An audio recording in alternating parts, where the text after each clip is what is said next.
Mesdames et messieurs, vous êtes bel et bien sur le grand soir et voici à présent l'instant discussion, la tribune de débat avec nos invités. L'actualité, une fois encore, politique sera au cœur de nos échanges. Et pour ce soir, nous avons Julio Tometti avec nous. Julio Tometti, bonsoir.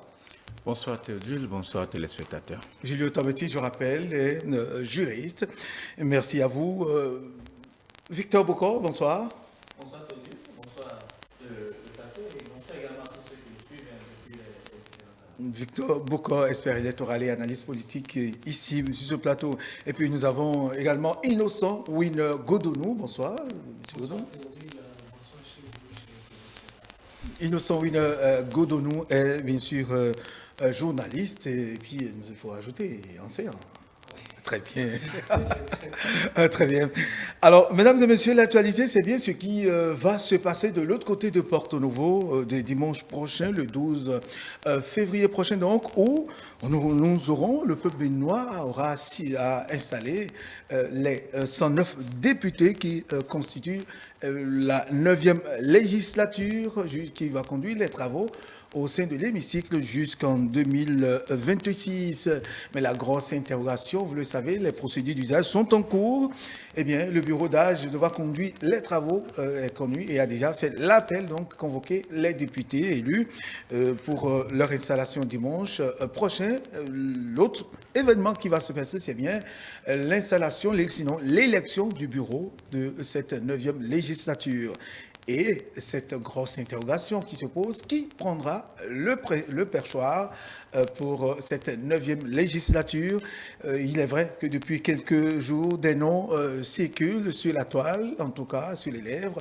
Il y a des noms qui circulent, mais aujourd'hui, au regard de l'évolution de l'actualité depuis ce vendredi, les pronostics ont-ils été déjoués? Qu'est-ce qui va se passer? Autant d'interrogations que nos invités auront le temps de décortiquer tout de suite. Et je m'en vais poser la question à Innocent Godonou.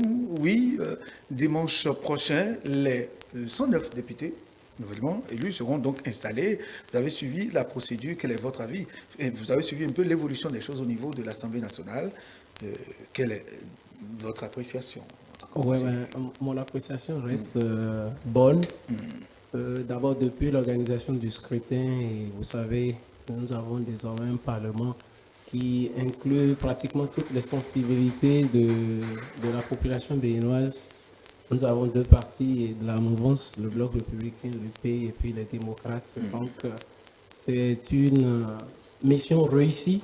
Maintenant, il y a des défis qui s'annoncent et au nombre de ces défis, il y a celui qui sera désigné pour le perchoir, celui qui va incarner la gouvernance parlementaire, à savoir le président de l'Assemblée nationale, et toutes les questions restent posées. On est suspendu aux travaux prochains qui vont forcément nous permettre de désigner celui-là qui aura la lourde responsabilité de conduire cette période transitoire de 3 ans pour que les élections couplées, en tout cas les élections générales, s'organisent en 2026. Et donc, comme vous le disiez tantôt, il y a des candidats potentiels qui ont été ciblés, les pronostics vont bon train.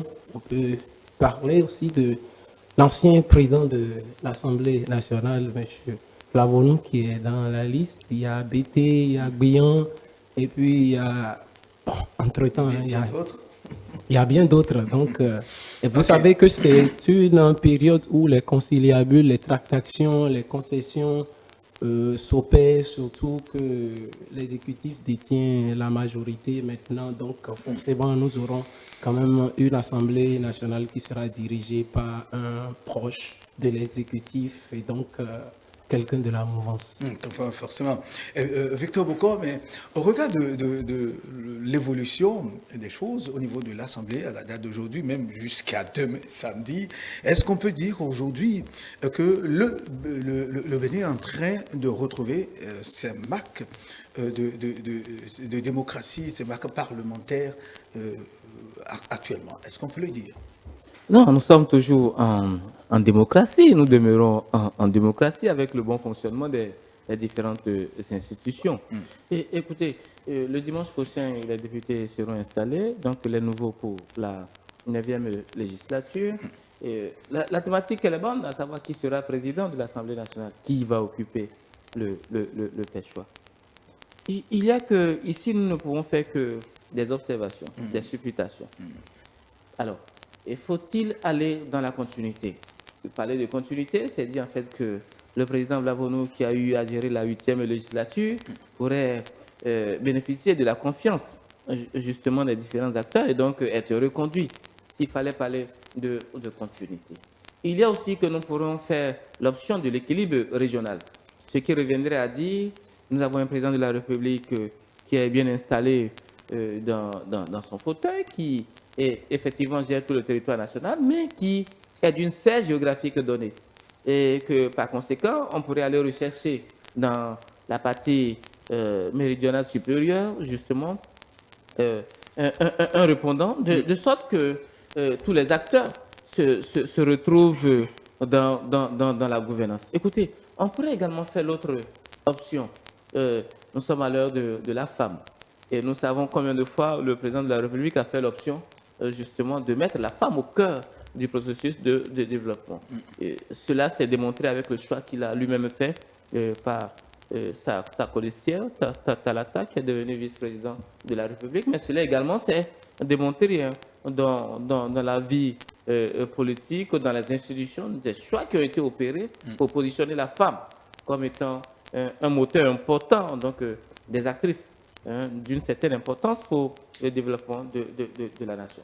On pourrait donc faire la lecture sur ce niveau-là. On pourrait également faire, en termes de lecture, après la continuité, après l'équilibre régional, après la position de la femme, on pourrait également faire peut-être l'option de dire, écoutez, mettons les jeunes au taquet pour apprécier justement si cette jeunesse-là qui aspire justement à gouverner, qui a occupé un peu plus de place, qui veut montrer de quoi elle est capable, on pourrait également la mettre au défi en termes de président de la République. Autrement dit, nous ne pouvons faire que des supputations, des propositions, des analyses. On en revient pour dire que, écoutez, il y a comme un petit déblai au jour d'aujourd'hui, quand on sait que ABT ne vient pas et a cédé la place à son suppléant. Quand on sait que Sama Dambi ne vient pas et a cédé également la place à son suppléant. Quand on sait que Diogbenou, dont le nom a été abondamment cité, ne revient pas à laisser la place donc, à Oden à la Dodi, on pourrait se dire il y a comme un petit délai pour nous laisser entrevoir Très bien.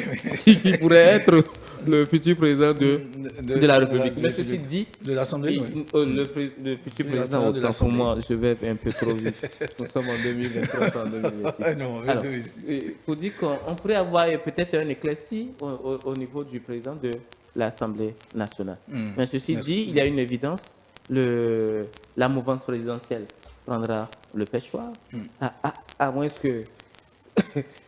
Cataclysme.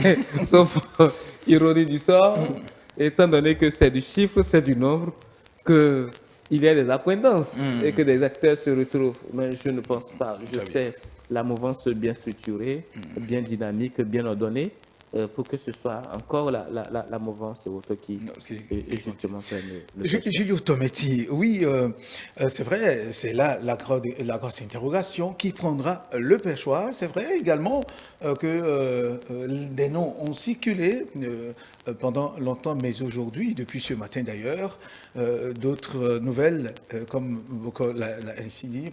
Est-ce que ça démontre déjà, selon vous, que véritablement l'Assemblée nationale est le haut lieu de la politique et que les pronostics ont été déjoués et que déjà on peut avoir cette suspicion, nos suspicions peuvent être claires de celui qui pourrait prendre le Peshwa probablement.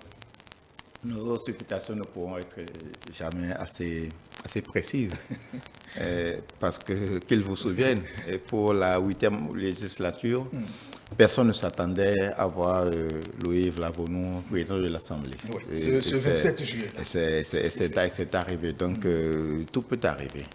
Je voudrais d'abord commencer par le dernier élément de Victor pour dire le secrétaire exécutif national, je suis président ABT, Abdoulaye Biotchali avait déjà réglé le problème pour dire qu'il n'y a pas de conciliable possible. D'accord, si on veut respecter la position des partis politiques, si on veut que les partis politiques soient véritablement ce qu'ils sont et ne trahissent pas en fait leur électorat, il n'y a pas d'accointance possible qu'ils puissent avoir. Le président ABT a déjà réglé le problème. Et je voudrais rester pour parler de partis politiques. Il est déjà clair aujourd'hui que le pêchoir reviendra au parti, d'accord, qui a eu la plus grande part de l'électorat d'une certaine façon, notamment le parti Union progressiste, le renouveau. Encore qu'on peut parler de consensus. Non, pardon, c'est mon premier élément, d'analyse. Il est bien séant que le pêchoir revienne à ce parti. Et quand je rentre à l'intérieur de ce parti, j'ai deux éléments. Il y a la candidature d'une personne qui avait suscité beaucoup de réflexions. Je vais parler du professeur président Victor Tokpanou. Parce que vous savez, nous avons une gouvernance, notre mouvance, ils sont assez élitistes. Victor Tokpanou, professeur des universités, débarqué tête de liste dans une circonscription comme la 6e circonscription, c'est-à-dire on veut lui offrir toutes les chances d'aller au Parlement. Moi, je m'étais dit, si Tokpanou va au Parlement, juriste bon teint qu'il est, et quand on voit le rôle qu'il a eu à jouer par le passé, excusez-moi de le dire, de le rappeler, déjà sa position de, ses réserves contre le pouvoir de la rupture, et après, en fait, son rôle dans le dialogue national qu'il y a eu au Palais des Congrès étant comme rapporteur d'une certaine façon, ça le prédispose s'il va au Parlement, soit c'est pour être, soit le moins c'est d'être peut-être président de la commission des lois, ou le plus, il est bien prédisposé pour être président de l'Assemblée nationale. Il ne faut pas oublier, Louis Vlavonou, l'actuel président. Mais moi, mon analyse mise moins sur Louis Vlavonou parce que je considère qu'aujourd'hui, quand nous voyons la gouvernance, il y a, comme le professeur Georges Diaboune le disait, il considérait en fait que l'essentiel a été fait, que les défis majeurs ont été atteints. C'est comme si on veut passer maintenant à autre chose. Donc, mon analyse ne mise pas trop en fait sur l'actuel président quant à sa chance de remplir d'une certaine façon. Et avoir la configuration du Parlement, ça ne sera pas un Parlement comme la 8e législature. Ça sera un Parlement de tous les défis. Ça sera un Parlement où le premier responsable doit avoir suffisamment du cran parce que vraiment... Vous voulez dire que... non, je n'ai pas dit... Vlavonou n'a pas suffisamment de cran. Je n'ai pas dit que Louis Vlavonou n'a pas de cran. Parce qu'en fait, c'est quoi? Ayant été dans une sorte de conformisme au bout de 4 années, je me dis comment il pourra s'arc-bouter par rapport à la nouvelle réalité. Donc, un autre profil, pour moi, s'adapterait mieux, d'accord, à cette nouvelle législature, en voyant la composition, en fait, du Parlement. Comme vous le disiez tantôt, la démission ou bien le renoncement d'un certain nombre de personnalités laisse clairement la voie. Mais, à part ces deux personnes-là, je n'occulte pas, en fait, n'importe quel outsider qui peut venir, donc l'élément que j'appelle l'élément surprise, qui peut venir à tout moment mettre en déroute. Et selon vous, qui pourrait être cet élément surprise? Non, cet élément surprise, personne ne peut le savoir. C'est ce que nous voyons, dont nous pouvons juger de leur profil en tenant compte, en fait, de la position des partis politiques ou bien du paysage politique actuellement. Mais l'élément surprise peut venir de toutes parts et ça peut être quelqu'un que personne n'aurait envisagé. Victor le disait, ça peut être une femme, ça peut être un jeune, ça peut être un moins jeune. Quelqu'un disait même la dernière fois qu'un certain, excusez-moi, Lazare Ouattara peut revenir, puisque ayant été tout ce qu'il a été, ayant été ministre, l'un des tout premiers ministres, l'un des tacites du pouvoir de la rupture. Donc, tout reste possible. Toute personne, en fait, comme quelqu'un le dit, il y a à occulter, il n'y a à occulter personne, en fait, des 24 plus 53 de la mouvance présidentielle aujourd'hui pour prétendre au perchoir. Très bien. Une question que beaucoup se posent, Winner Goudounou, est-ce que c'était vu d'avance la démission du professeur Joseph Diogoune Fife? Non, bon. Toutes mes excuses. On ne pourrait pas prévoir, au fait, sa démission, mais d'une manière ou d'une autre, il y avait déjà eu démission puisqu'il avait occupé la présidence de la Cour constitutionnelle. Donc, forcément, on pourrait le taxer d'un éternel démissionnaire. Mais je pense en réalité que le combat politique, c'est un engagement politique et on a des convictions. Forcément, il a des convictions et il a aussi des objectifs très clairs, forcément. Donc, on ne pouvait pas prédire cela, mais d'une manière ou d'une autre, les tractations, les calculs politiques peuvent l'amener à juste se désengager, se désolidariser de la course pour laisser place aussi aux autres, parce qu'on a cité ici des noms.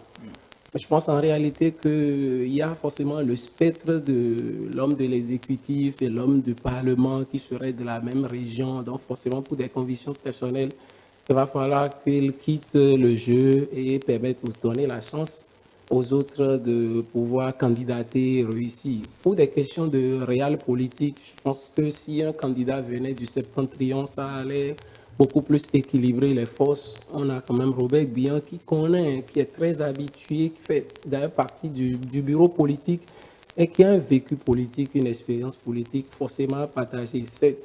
Est-ce qu'il pourra réellement incarner en fait, les idéaux et faire le job comme cela se doit? C'est autant de questions qu'il faille se poser, mais je pense quand même qu'il a une chance parce qu'il y a une jurisprudence en la matière. Je pense qu'autant de Kérékou, il y avait Idikola Olé avec 9 députés du MADEP contre 31 pour l'UBF.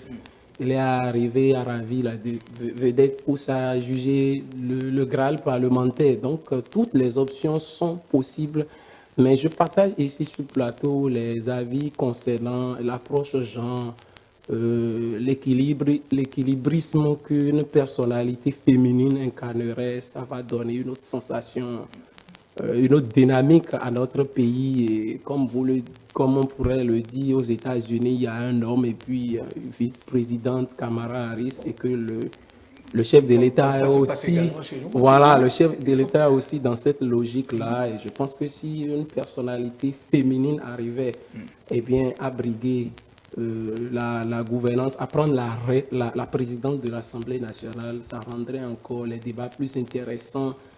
Pas parce que si on choisissait un homme politique, ça ne marcherait pas, hein, mais on pourrait aussi essayer cette expérience politique-là et tirer les bonnes conclusions, surtout que d'une manière ou d'une autre, la femme constitue un moteur, l'équilibre des forces. Et je suis en train de penser à une dame, forcément, pour pronostiquer, hein, je pense que Sophia Tchanou, qui a longtemps était dans les establishments politiques, pourra d'une manière ou d'une autre faire l'affaire, puisque lui, du bloc républicain, une femme très très battante et combattante pourra être à la hauteur de cette mission. Cette mission-là.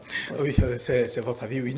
Victor Boko, la démission du professeur Djogbenou de l'Assemblée nationale, alors que il y avait probablement trois noms qui circulaient. Il y a lui, il y a le professeur Torpanou et Louis Vlavounou pour une reprise.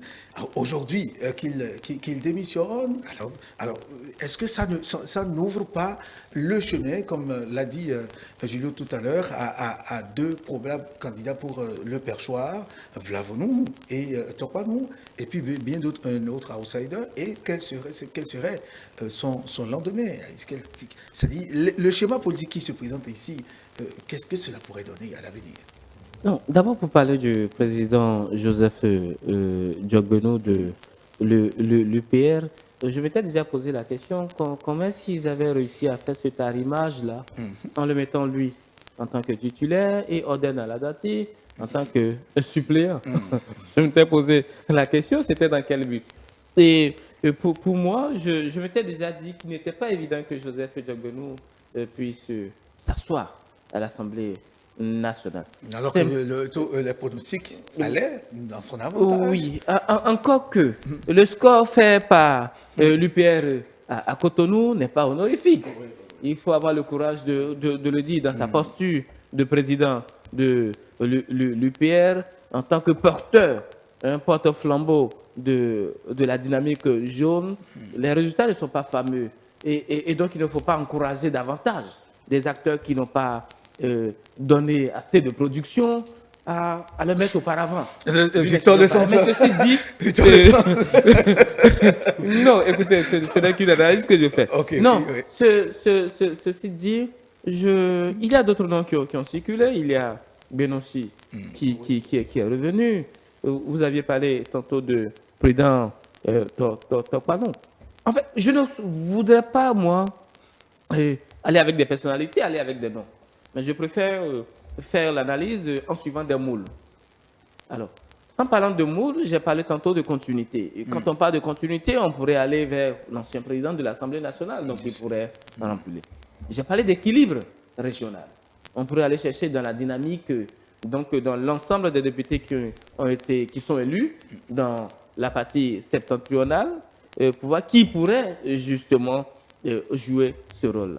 J'ai parlé également de la femme, parce qu'on pourrait également regarder de ce côté-là, quand on sait qu'aujourd'hui, la dynamique, c'est de porter la femme. On pourrait regarder de ce côté-là. Encore que si nous faisons le choix de la femme, certains pesanteurs vont disparaître. Et oui, parce qu'on aura décidé justement d'oublier l'équilibre régional, d'oublier les questions de politique. Encore qu'il faut préciser que tout acteur à l'Assemblée nationale est un acteur politique. Donc tous ceux qui y sont des politiques. On pourrait parler de consensus. Et là, j'en reviens justement à ce que disait Julio, à savoir que la supériorité numérique de l'UPR lui garantirait d'office la posture ou la position du président de l'Assemblée nationale. Non. Il n'est inscrit nulle part dans le code électoral, encore moins dans le règlement de l'Assemblée nationale, que pour être président de l'Assemblée nationale, il faut avoir la majorité. Mais jamais ça ne parle pas. Non, nous faisons une analyse. Comme pour dire qu'on pourrait faire le choix donc, du consensus. Le consensus reviendrait donc à dire que nous avons l'UPR et nous avons le bloc républicain, quoique le BR soit en infériorité supérieure, qu'on pourrait décider de regarder au niveau de ce parti-là.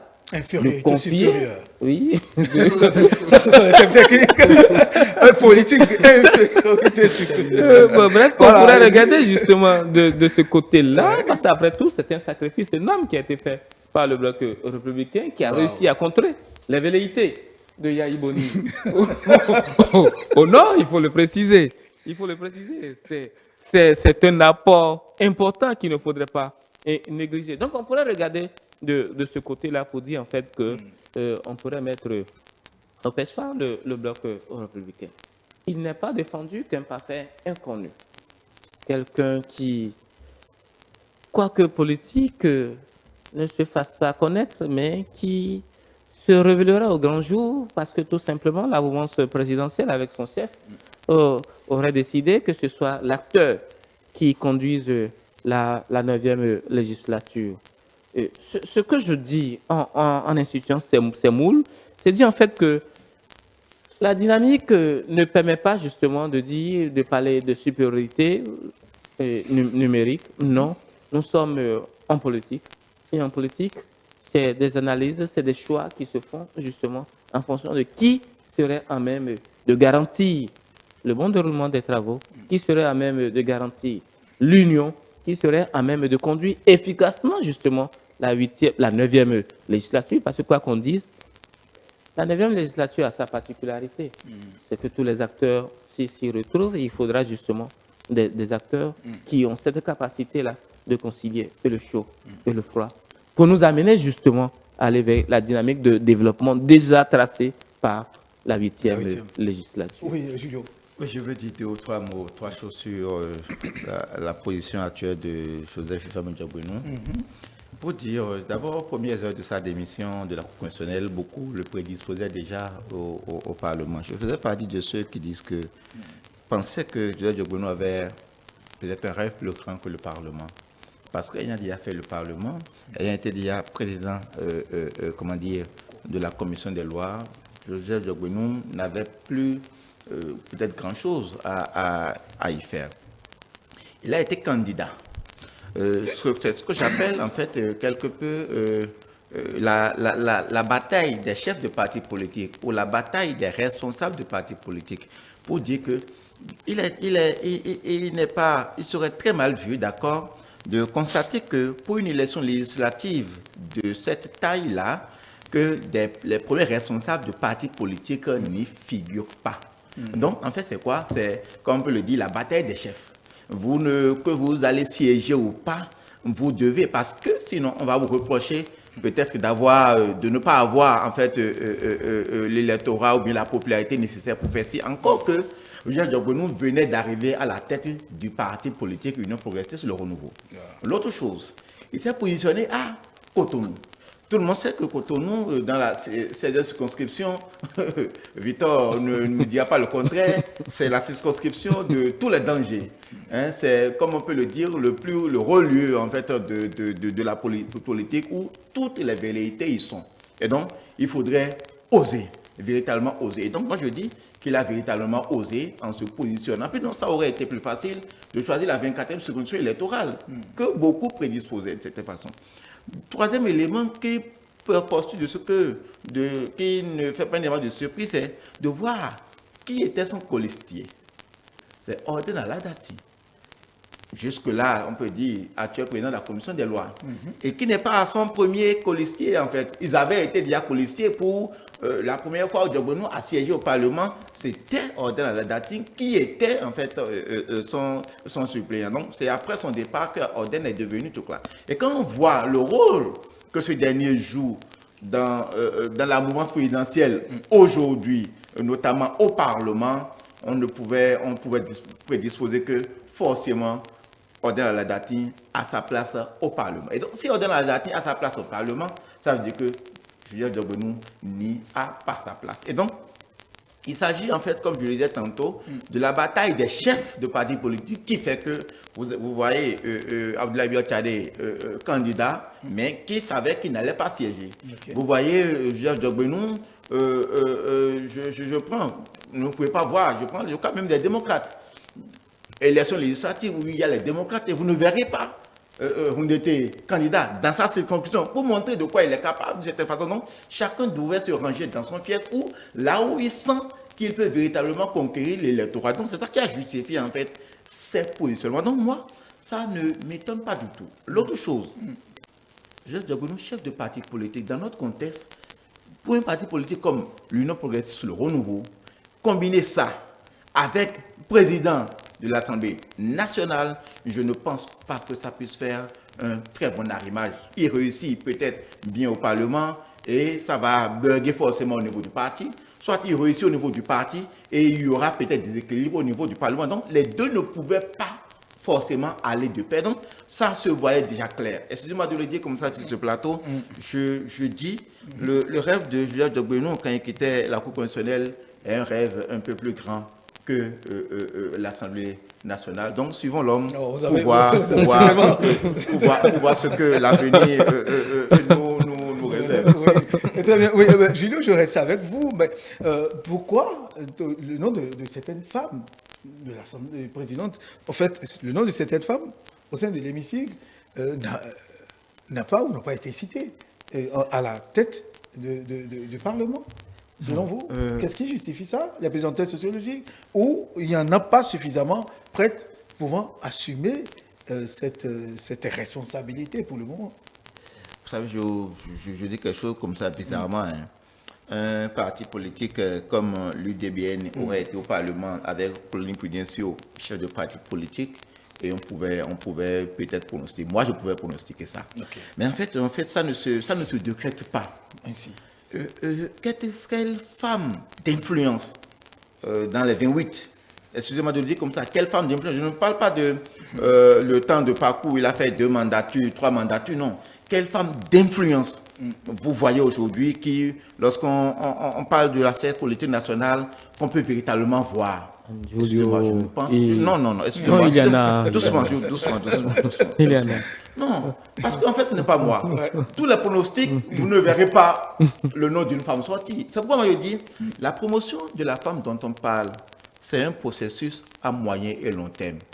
Ça ne se décrète pas du coup. Ce n'est pas parce qu'on a dit minimum 24 femmes en faisant ce qu'on a fait que tout de suite, vous voyez, vous verrez les femmes. En fait, ça ne donne même pas l'impulsion pour ceux qui sont là. Ça donne l'impulsion à la base. Ça encourage les gens. Ça amène les partis politiques à recruter beaucoup de femmes, à les former et à les prédisposer pour les hautes fonctions politiques.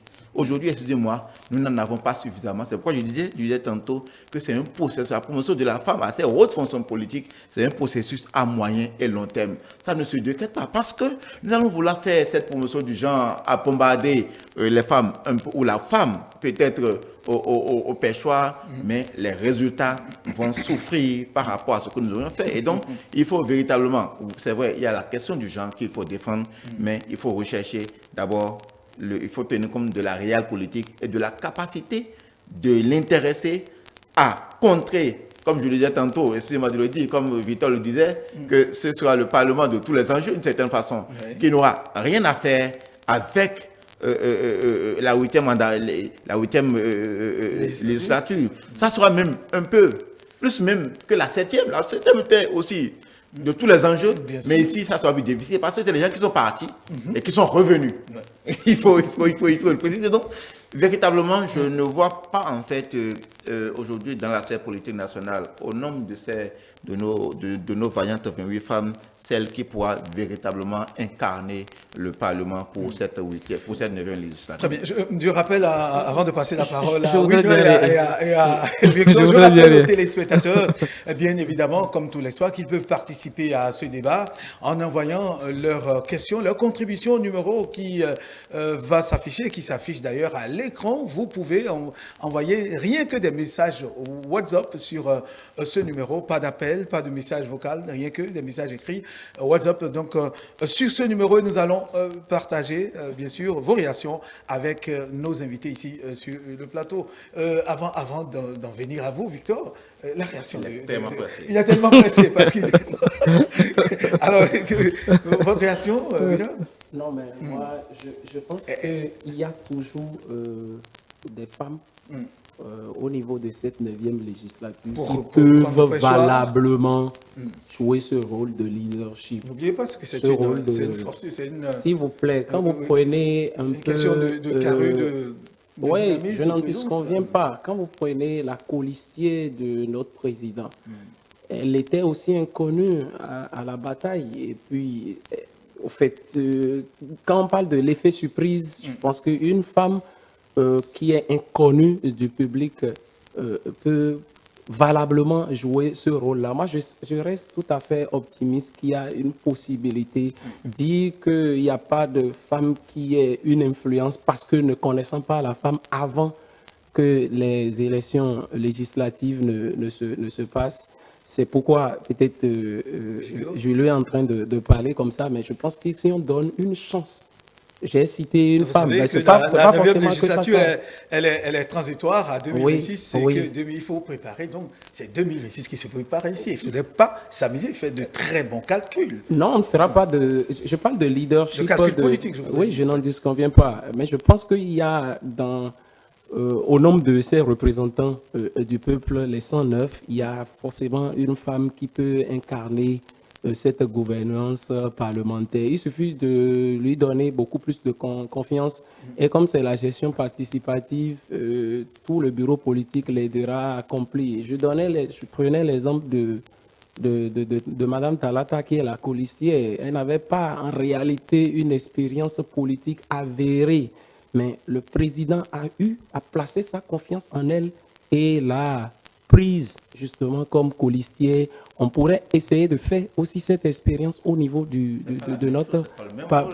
Je n'en disconviens pas, mais c'est une chance qu'on lui a donnée. On peut donner aussi une autre chance à une femme de pouvoir de pouvoir gouverner, de pouvoir être président, présider l'Assemblée nationale. J'ai donné un exemple 7, mais ça ne suffit pas. Il y a quand même aussi d'autres femmes qui exercent un leadership, même si ce n'est pas aussi connu du public, mais qui ont peut-être des CV, ont un parcours d'une manière ou d'une autre et ont la capacité réelle de le faire. Donc, écarter du coup cette option qui vise à promouvoir la gente féminine au niveau des affaires politiques, en tout cas en ce qui concerne l'Assemblée nationale, je pense que ce ne serait pas toujours, ça ne va pas réellement montrer la volonté politique de pouvoir changer la donne, sinon que depuis un certain moment, il y a une dynamique qui est en place.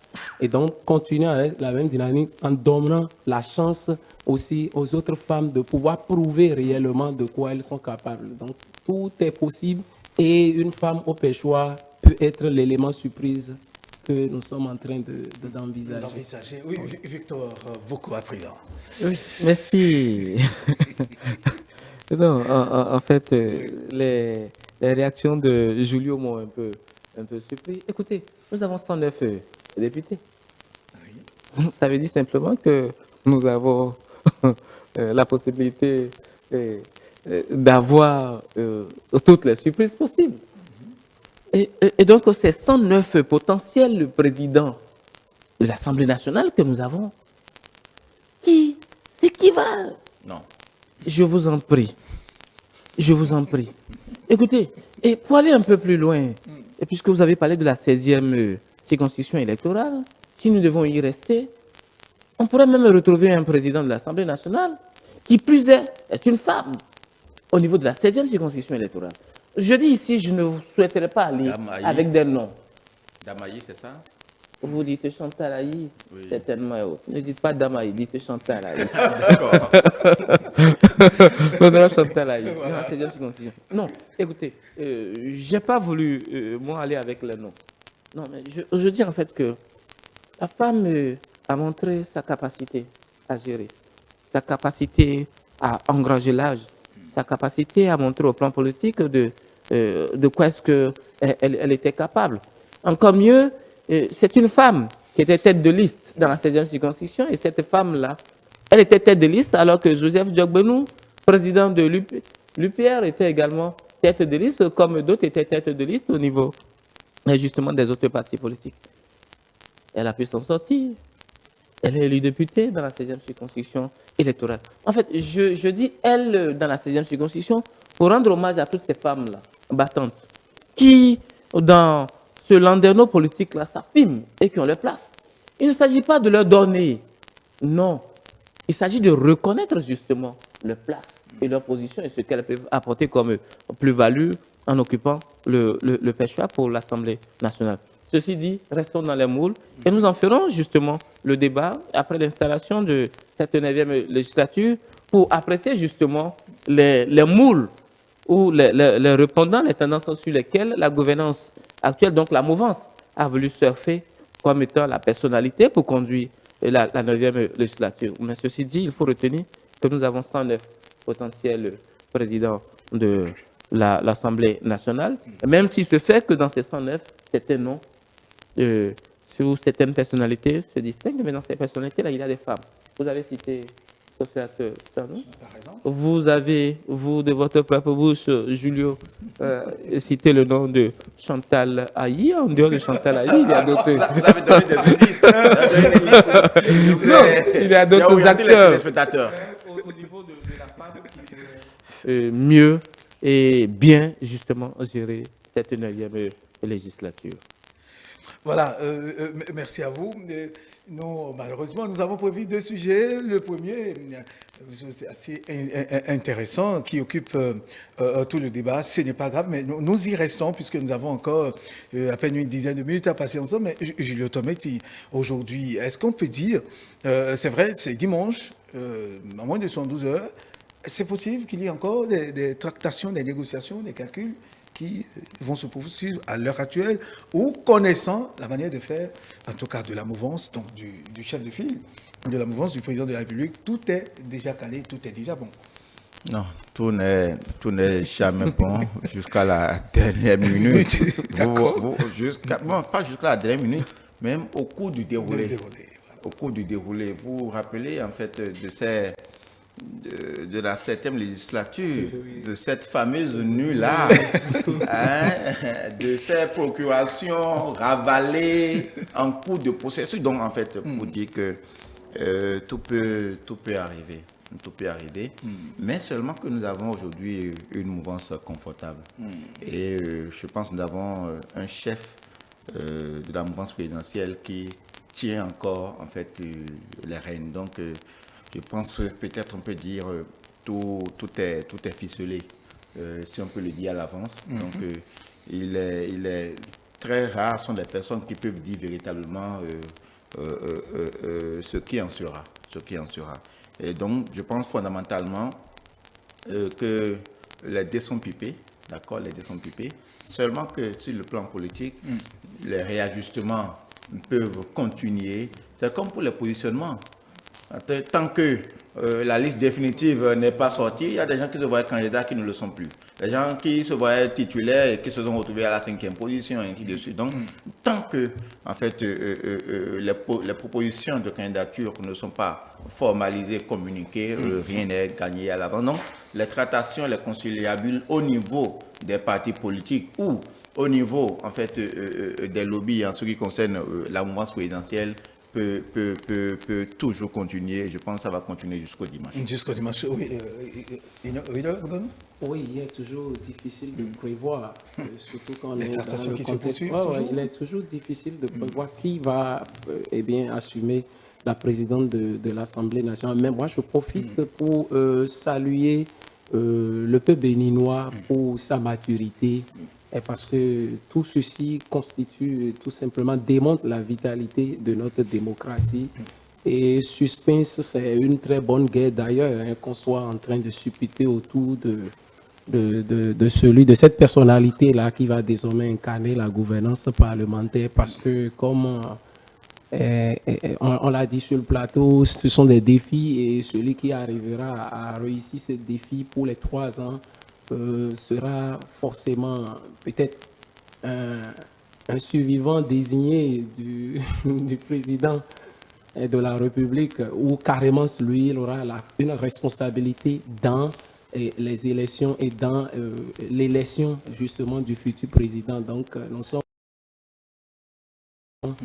un virage très important de notre démocratie et je pense que le dimanche, les choses vont bien se passer et déjà les moules qui ont été bien soulevés, nous aurons le temps d'apprécier en tout cas à sa juste valeur celui qui aura en tout cas cette noblesse, qui aura cette chance de briguer la présidence de notre Assemblée nationale. Mais déjà, comme Jules le disait, les dés sont pipés, les conciliabules font bon train, mais déjà, je pense que ceux-là qui sont dans le secret des dieux connaissent déjà à peu près un peu le schéma qui va se dessiner.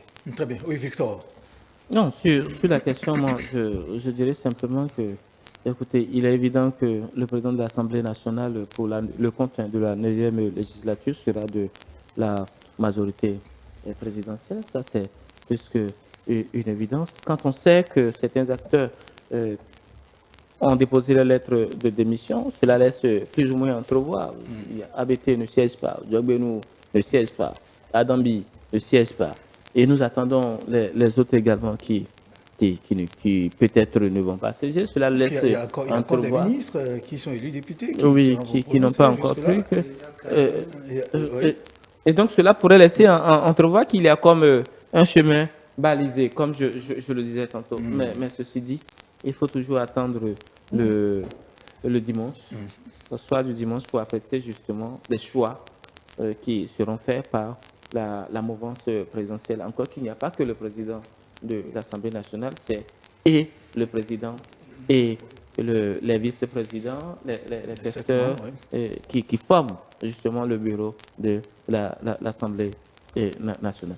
Et il ne faut que souhaiter justement une bonne installation à ces députés et espérer que nous aurons les éléments qu'il faut pour revenir analyser justement les choix qui ont été faits par la mouvance présidentielle. Mais ceci dit, il faut reconnaître en fait que quand certains acteurs démissionnent, c'est plus ou moins pour dire en fait que bon, c'est plus ou moins attendu pour porter peut-être une personne, mais nous ne sommes pas dans le secret des dieux. Le chef de l'État qui maîtrise parfaitement sa mouvance, c'est les leviers sur lesquels il agit. Il reviendra pour les observateurs de garder justement la bonne position et attendre le dimanche pour avoir les éléments probants pour l'analyse. Très bien. Ouais, avant de quitter ce plateau, nous avons des messages qui nous parviennent toujours. Il y a celui de M. Garba Zonaïdou qui nous a envoyé, qui nous suit depuis Copargo, qui dit ceci: bonsoir chers journalistes, chers invités. En citant les noms, vous avez oublié le nom d'un grand du Nord, c'est-à-dire M. Barthélemy Cassa, qui aujourd'hui a prouvé sa force et qui est bien considéré plus que, ça c'est l'avis de Gaba, qui est bien considéré plus que son SG du BR. Ça c'est Gaba Zunaïdou depuis Copago. Comme on le dit, il y a 109 potentiels présidents de l'Assemblée nationale. Bon, il n'y a personne à exclure. Il n'y a personne à exclure, c'est cela. Merci à vous, chers invités. Julio Tometti, juriste, merci d'être venu.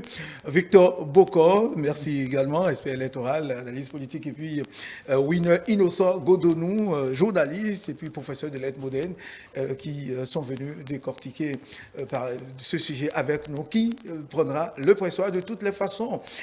Dimanche, dans la soirée déjà, dimanche, à pareil moment, nous serons situés, qui sera donc au pêchoir. Est-ce que la mouvance présidentielle choisira de renouveler sa confiance à Louis Gbéounou Vlavonou, ou est-ce qu'il y aura un autre? De toutes les façons, dimanche nous donnera raison à pareil moment. Mesdames et messieurs, merci de nous avoir suivis.